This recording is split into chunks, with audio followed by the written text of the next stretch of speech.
Сразу 18 инвалидов по зрению на днях лишатся своего места работы. Людей с ограниченными возможностями здоровья просто уволят. Все потому, что предприятие, на котором они трудятся, продают. Куда им идти и что делать дальше, люди не знают.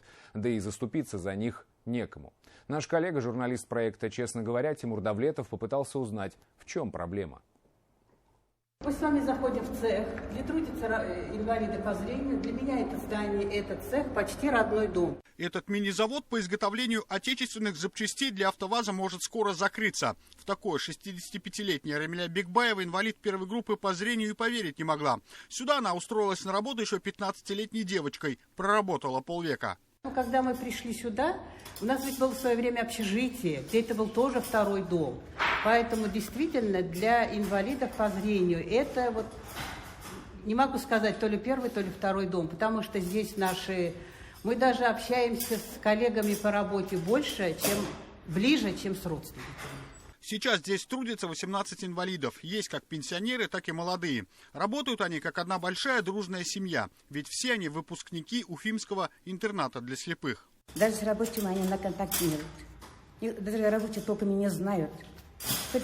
Это собрали бы рабочих, посоветовали. Просто я даже не знаю, что сказать даже. Сказали, вот мы собираемся продавать или что. Мы вам какую-то работу предоставляем.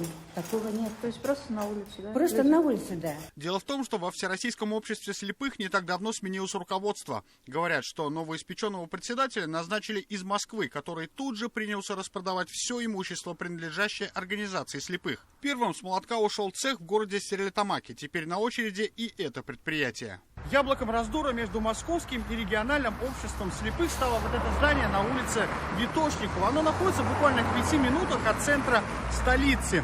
Интересен тот факт, что при площади более чем 5000 квадратных метров его кадастровая стоимость составляет около 9 миллионов рублей. Ну просто идеально лакомый кусочек для любого застройщика.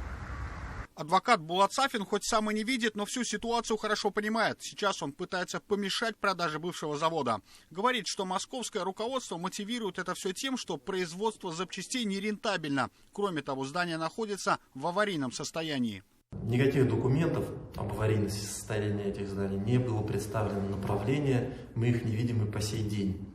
Мы не можем принимать и не должны были принимать такое решение. Самое печальное, что республиканским руководством выделялись и выделяются денежные средства для развития, в той или иной мере, для развития предприятий системы ВОС.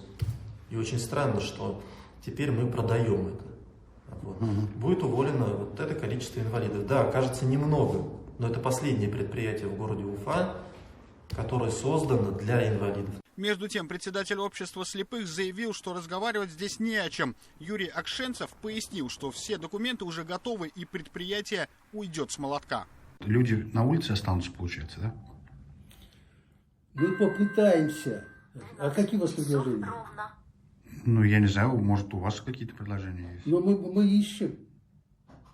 Потому что сейчас, если у нас закрыли... Потом идет завод торгового оборудования снести, завод горного оборудования. Где заводы? Почему только на слепых внимание начать? Сейчас инвалиды по зрению написали жалобы и заявления во всевозможные инстанции. Также обратились и к главе региона Радию Хабирову. Они до последнего надеются, что зрячие чиновники все-таки увидят петиции незрячих людей. Мы хотим работать, мы хотим еще жить. Тимур Давлетов, Эльвира Ахметова. Новости. Уфа.